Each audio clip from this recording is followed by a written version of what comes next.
চিন্তা করো না, তোমরা থাকো, শেষ পর্যন্ত থাকো। আজ এই মাহফিলে যে যুবকগুলো বিয়ে করবার চাচ্ছে, তোমাদের বিয়ের ব্যবস্থা হয়ে যায়। বলে আল্লাহু আকবার, আরো জোরে বলি আল্লাহু আকবার। যদি চলে যাও আরো 5 বছর, কয় বছর? আরো 5 বছর কাজ হবে না, কিন্তু এটি থাকা যাবা, এই শীতেই কাম হয়ে যাবে। বলি আল্লাহু আকবার। রাজি আছি না নাই? কে কে রাজি আছি? দু হাত তুলে আল্লাহকে দেখায়। কি আবার মুরব্বীরা আপনারা বিয়ে করবেন আবার? এলা কোনো কথা? আপনারা আবার না, যদি শক্তি থাকে করেন, কিন্তু চাষিকের থেকে তো অনুমতি নেওয়া লাগবে, ঠিক কিনা? আবার বাসায় যাওয়ার পরে চাষিরা কবে এটা কি হুজুর লিয়াচ্ছে, সেগুলি বিয়ে দিয়ে ছেড়ে দিচ্ছে, কথা বলেন ঠিক কিনা? চাষাকিরা মনত আশা আছে, আছে না নাই? চাষা আছে না নাই? আছে। আল্লাহ সবাইকে কবুল করুন, সকলে পড়ে আমিন। প্রত্যেকটি পরিবারের মধ্যে আল্লাহ তাআলা রহমত, বরকত, ভালোবাসা, আন্তরিকতা দিয়ে ভরপুর করে দিক, সকলে বলে আমিন। আরো জোরে বলে আমিন। আপনারা গ্রাম অঞ্চলের মানুষ অনেক ভালো আছেন, শহরের কালচার থেকে অনেক দূরে, তার মানে অনেক ভালো আছেন আলহামদুলিল্লাহ। শহরে আছে টাকা, কিন্তু ভালোবাসা নাই, ঠিক কিনা? শহরে সুখ আছে, কিন্তু শান্তি নাই। বললেন হুজুর এটা আবার কিসের কথা? সুখ আর শান্তি কি জিনিস? সুখ এক জিনিস বাবা, শান্তি আরেক জিনিস। সুখের সম্পর্ক হচ্ছে আপনি ভালো পোশাক পরতেছেন, ভালো খাচ্ছেন, আর শান্তির সম্পর্ক হচ্ছে কলিজার সাথে। কার সাথে? জোরে বলেন, কার সাথে? কলিজার সাথে। কলিজা থেকে যে তৃপ্ততা অনুভব করে, সে শান্তিতে আছে, কথা ঠিক কিনা? আরো জোরে বলেন ঠিক কিনা? আপনারা সুখী মানুষ, শান্তি প্রিয় মানুষ, পড়ি আলহামদুলিল্লাহ। আরো জোরে বলি আলহামদুলিল্লাহ। আমার মনের ঘরেতে বাবা জানা আছে না? সবাই একসঙ্গে।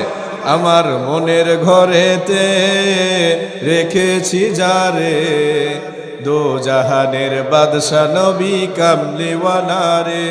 আমার দয়াল নবী রে, আমার মায়ার নবী রে, আমার দয়াল নবী রে। সবাই হাত নাড়ায়। আমার মায়ার নবী রে, দো জাহানের বাদশা নবী কামলিওয়ালা রে, দো জাহানের বাদশা নবী কামলিওয়ালা রে। মোরা যদি ডানাওয়ালা পাখি হতাম, ওই মাদিনা দেখার লাগি উড়ে যাইতাম, ঠিক না? সেই মদিনায় যেতে মন চাই কি চাই না? জোরে বলি, মোরা যদি ডানাওয়ালা পাখি হতাম, ওই মাদিনা দেখার লাগি উড়ে যাইতাম। হৃদয় মাঝে দেখতাম আমি নয়ন ভরে, দো জাহানের বাদশা নবী কামলিওয়ালা রে। আমার মনের ঘরেতে রেখেছি যারে, দো জাহানের বাদশা নবী কামলিওয়ালা রে। মারহাবা। আর জোরে বলি মারহাবা। সম্মানিত উপস্থিতি, আপনারা নাম দিয়েছেন তাফসিরুল কোরআন মাহফিল, এজন্য কোরআন থেকে তাফসির করতে হবে। শুনবো তো? শুনবেন তো ইনশাআল্লাহ। আমি সংক্ষিপ্তভাবে আপনাদের সামনে কোরআন ও হাদিস থেকে কিছু আলোচনা করব ইনশাআল্লাহ। আল্লাহ তাআলা এই নগণ্য গোলামকে যেন তৌফিক দান করেন, সকলে পড়ে আমিন। আরো জোরে বলে আমিন। সম্মানিত উপস্থিতি, পবিত্র কোরআনের মধ্যে সূরা আছে কয়টি?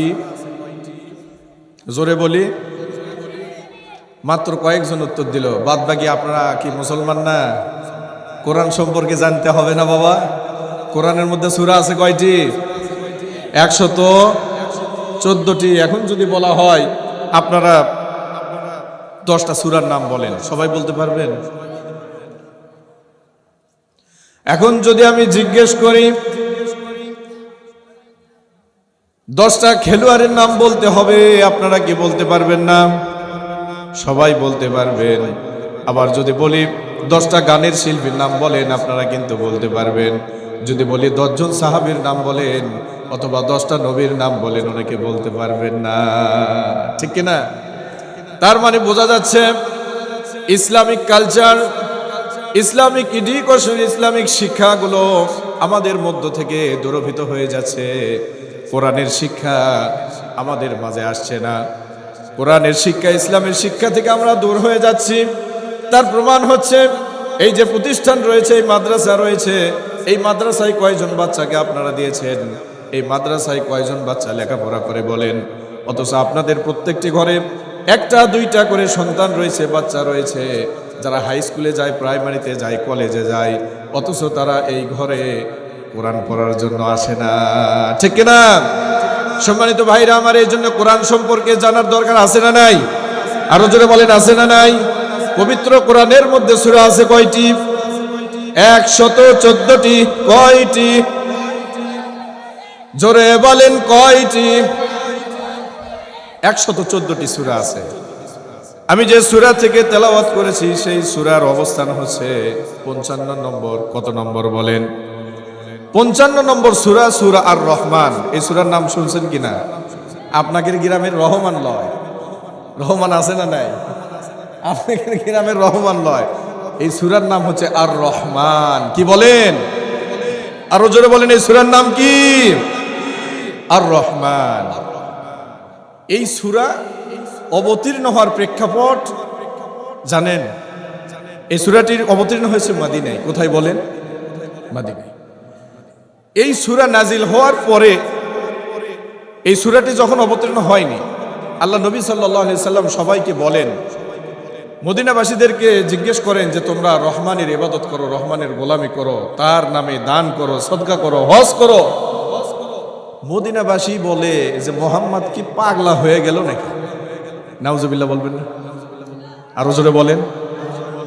কিছুদিন আগে বললো যে তোমরা আল্লাহর ইবাদত করো, আল্লাহর কুদরতি পায়ে সেজদা দাও, তার নামে দান সদকা করো, এখন আবার বলে রহমানের নামে ইবাদত করো। এই রহমানটা কি? এই রহমানটা কে? রহমানকে তো আমরা চিনি না।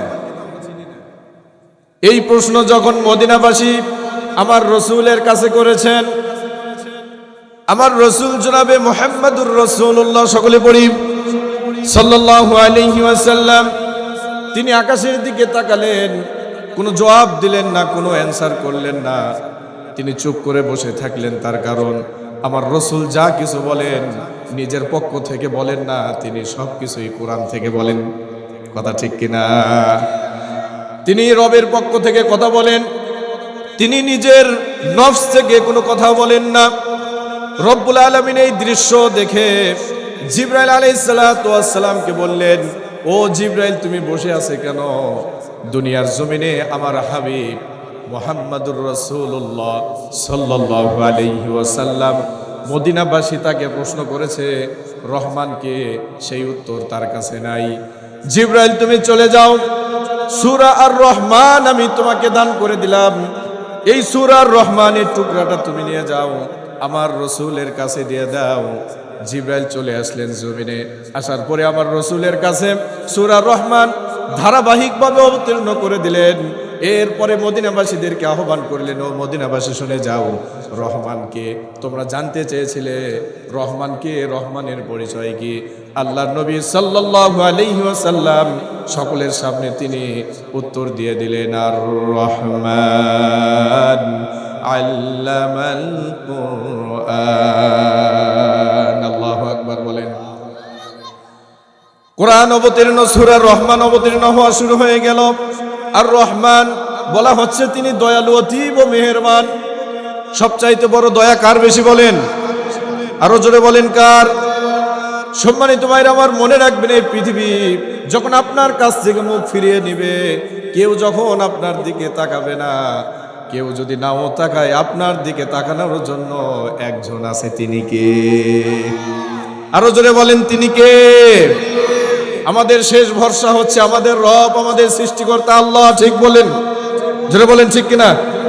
আমার আল্লাহ আছে আমাকে ভালোবাসার জন্য, তার কারণ পৃথিবীবাসী আপনাকে ভালোবাসবে, আপনাকে মহব্বত করবে স্বার্থের জন্য। কথা বলে না। যতক্ষণ আপনি আপনার স্ত্রীকে দিতে পারবেন ততক্ষণ আপনার জন্য সে আছে। কথা বলেন ঠিক কিনা? আপনি যদি তাকে দিতে না পারেন, তাকে খাওয়াতে না পারেন, তার চিকিৎসা, বস্ত্র, বাসস্থান যদি তাকে আপনি সঠিকভাবে দিতে না পারেন, আপনার স্ত্রী থাকবে?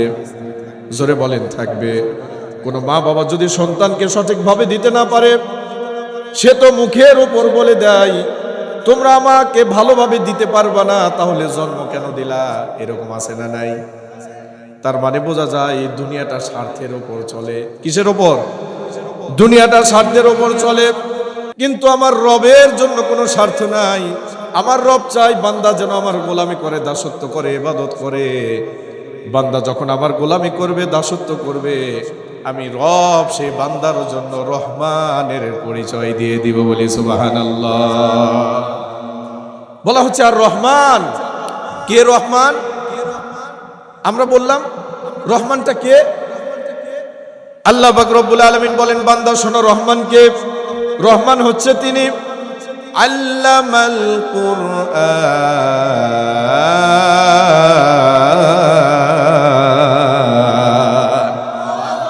আওয়াজ হলো না, আরো জোরে বলতে হবে আল্লাহু আকবার।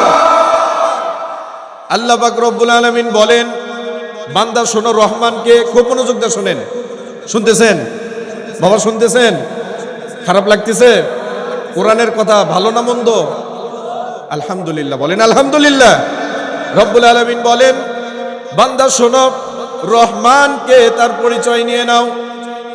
আমার রাসূল সাল্লাল্লাহু আলাইহি ওয়াসাল্লাম মদিনাবাসীর সামনে এই উত্তর দিচ্ছে না, কিয়ামত পর্যন্ত আগত যত মানুষ এই পৃথিবীতে আসবে সকলের উদ্দেশ্যে তিনি উত্তর দিয়ে দিচ্ছেন, রহমানকে শোনো, যিনি তোমাদেরকে পবিত্র মহাগ্রন্থ আল কোরআন শিক্ষা দিয়েছেন, বলি আল্লাহু আকবার। তাহলে দেখেন, আল্লাহ তাআলা প্রথমেই বললেন আমি কোরআন শিক্ষা দিয়েছি। কোরআন শিক্ষা কে দিয়েছেন? এই কোরআন যে অবতীর্ণ হয়েছে, এই কোরআনের প্রথম শব্দ কি বলেন? বলেন। আমি ওয়াজ করব না, আপনাদেরকেও ওয়াজ করায় নেব। কোরআনের প্রথম কোন শব্দ অবতীর্ণ হয়েছে বলেন? হ্যাঁ, মাদ্রাসার ছাত্র তো পারবেই, আপনারা বলেন, জানতে হবে না? এই যে কোরআন, কোরআনকে কোরআন কেন বলা হয় আগে বলেন, এটা বলেন, এটা আগে শিখেন। আমাদের জীবন, এটা আমাদের কি বলেন? এটা মুসলমানদের কি সংবিধান? এটা কি? এটা মুসলমানদের কি বলেন? সংবিধান। ভাইরা আমার, এই কোরআন বাদ দিয়ে আমরা তন্ত্র মন্ত্রের দিকে দৌড়াচ্ছি, এই জন্যই তো শান্তি নাই সমাজে, ঠিক কিনা? কোরআনের দিকে ফিরে আসেন, দেখেন সুখ শান্তি দিয়ে ভরপুর, ঠিক কিনা? কোরআন আমাদের জীবন। এই কোরআন আমার কাজে আসবে, এই কোরআন আমাদের জন্য শাফাআত করবে। আল্লাহ নবী সাল্লাল্লাহু আলাইহি ওয়াসাল্লাম বলেছেন, আল কোরআন হুজ্জাতুল লাকা ওয়া আলাইকা। কোরআন তোমাদের পক্ষে অথবা বিপক্ষে সাক্ষী দিবে। আপনি কতটুকু কোরআনের উপর আমল করতেছেন যে কোরআন আপনার জন্য সাক্ষী দিবে? এটা নিজেই ভাবেন। একেবারে সহিহ হাদিস, কোরআন আপনার পক্ষে অথবা বিপক্ষে যাবে। যদি পক্ষে যায় আপনি জান্নাতি, যদি বিপক্ষে যায় আপনি জাহান্নামী। এজন্য দুনিয়াতে কোরআনের পক্ষে থাকবো তো ইনশাআল্লাহ? থাকবো তো ইনশাআল্লাহ?